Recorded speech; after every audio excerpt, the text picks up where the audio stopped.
1 year after the wreckage and heartache of a monster storm, Harris County citizens make a major investment to protect against the next one. In an era of climate change, will it be enough? Another rocky week for the president, as once trusted lieutenants have now become convicted felons. In the turbulent days to come, will Cohen or Manafort implicate Donald J. Trump in high crimes and misdemeanors? Here at home, Democrat Beto O'Rourke's passionate defense of NFL protesters ignites the internet. Will the controversial stand boost his chances or cost him votes in the battle with Ted Cruz? And America bids farewell to a political icon.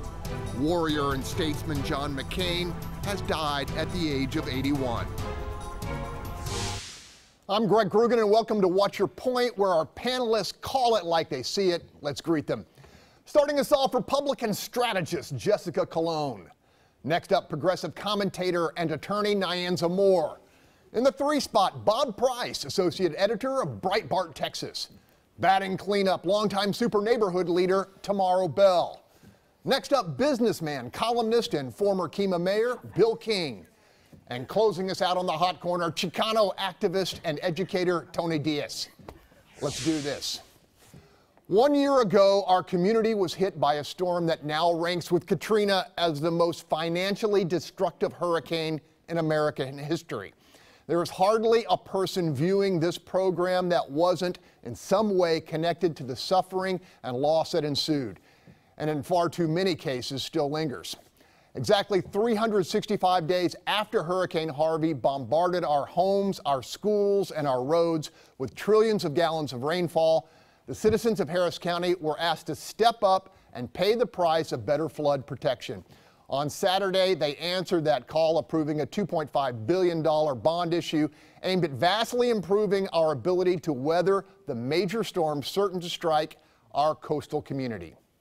We have to make sure that places like Cypress Creek and the San Jacinto River are ongoing projects that we have to get people out of harm's way. Panel, will it be enough to make a difference? I'm going to start with Tomaro Bell. I believe it will be enough to make a difference. I don't believe it's enough to make a very total difference. But I do want to thank those who came out. I spoke to so many people to come out and try to get them to go out and vote, because we knew the voter turnout was going to be small. This election, because there was no opposition, had minimum advertisement. So I wanted to try to remind people, and I want to thank the 85,000 or more people that came out and voted for it.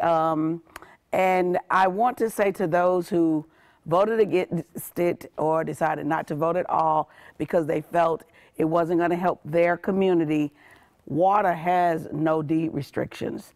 I promise you, what they do on Buffalo Bayou, whether you live inside the loop, outside the loop, it affects you. It affects everybody, all the bayous and the rainfall. So I thank Judge Ed Emmett. I thank what's his name, Jim Blackburn, for working with him and getting a geographical equity policy inside the bond, first time ever. So I'm looking forward to them getting to work and making this bond work. Jessica Colon, support for the bond issue, bridge the partisan divide. Yeah. Absolutely. Both sides dug deep into their base because they knew that base voters are going to be the top turnout voter in this type of election. People who vote all the time are the folks that vote in every election, like myself. And so you're paying attention to when these special elections are coming up. And they dug deep into their base and bridged any partisan gaps. Judge Emmett was, certainly well on the trail, as were other political leaders, to see the passage of this bond. We talked about it, and I had said that this bond was going to sail through. 85% approval rating on this bond, and really striking, it was about a 95.8% turnout early. So very few people turned out on the actual election day, which was yesterday, a Saturday. This is something, and I hope tomorrow, I hope you're wrong, I hope $2.5 billion gets us pretty far down the road for preventing these types of disasters in the future. I want to ask you guys, what kind of message does this send the rest of the country and the rest of the world about, what we're willing to do to invest in our future in terms of protection? Nyanza? I think that at the end of the day, Houston, we've been able to be front and center with tragedy And now, hopefully with success, you know, how we spend our money when we don't get a rainy day fund. When it rains in Houston, our citizens go ahead and we get our own umbrellas out because clearly no one else is going to save us. And I really do believe $2.5 billion, because we throw around the B word so much, it never seems like enough. But I'm going to lean on the side of Jessica saying, I think possible, well, for today only. I think that it's possible that this might be just what we need. If the money is spent judiciously and the right way, it can last. But if it is spent, you know, willy-nilly, of course it's not going to be enough. That's right. Okay, Bob Price, good investment? Yeah, Senator Everett Dirksen once famously said that $1 billion here and $1 billion there, pretty soon you're talking about some real money. This is real money, and it's going to, as Bill King has pointed out, it's going to bring in additional money from federal and state officials. If we had not approved this, it would have really set us back in terms of getting anything done.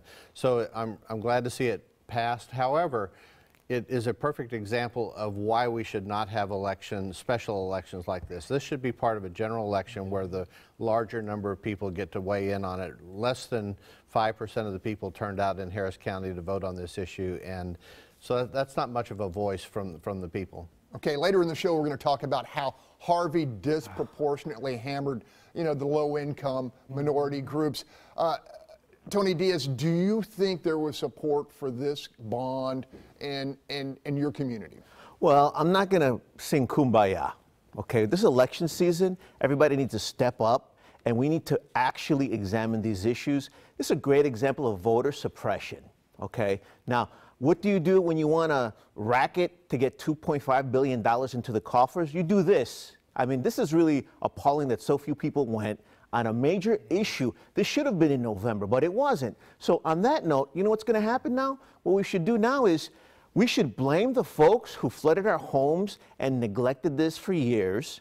And the new people on the block who are running for offices, we need to hold them accountable to see exactly how they're going to spend this blank check. Because at the end of the day now, these posts that sometimes are voted for under the radar have real power. They have a ton of money. It's a blank check. They can be influenced one way or the other. So now everybody's capable of power. So we need to really hold every single candidate accountable for how they're going to spend this, because we don't want to get flooded again. Bill King, eager to hear your take. Well, this is something we had to do. If we hadn't done this, the federal money wouldn't have been there. We couldn't have made an argument to the state that they need to send some rainy day money. So we absolutely had to do this. This is a substantial down payment. It is not nearly the total solution to the area's flooding. This does nothing about tidal surge and the Ike Dike and those kind of issues, which is a whole separate problem we've got to deal with. I agree with Tony and Bob on this, so I'm really sort of fed up with these special election days and a 5% voter turnout. That's not representative democracy. We have school bond elections that are being held on these off days. We need to have 2 standard election days in the state, one in May for the primaries and one in November for the general election, and that's it. And if you want something on the ballot, you put it on one of those 2 days. Now, in this situation, the county officials did this because they were worried about this getting conflated with Rebuild Houston and the diversion of the drainage fees, which is going to be on the November ballot. And so I kind of understand it under the circumstances, and I kind of gave this one a pass for that reason. But from now on, we need to stop this. What message does it send the rest of the world? That we care, and you are willing to take on additional tax. And we're talking about people who still are not back in their homes, but they still own their homes. And they're going to have to pay those taxes just like everybody else. And the fact that you're willing to do that to try to be able to save whatever and salvage what you have left, it shows that we are committed to protecting ourselves. Like Bill said, had we not done anything, as they say, charity begins at home. Had we not done anything, they would have said, why are you asking us?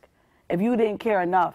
And it bothers me totally, because the people who are most suppressed are those that are least informed when you have these kind of elections.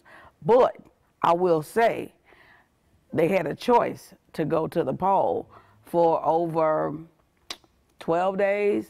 And if you don't like it, you don't care because you didn't vote, then don't complain. Gonna leave it right there.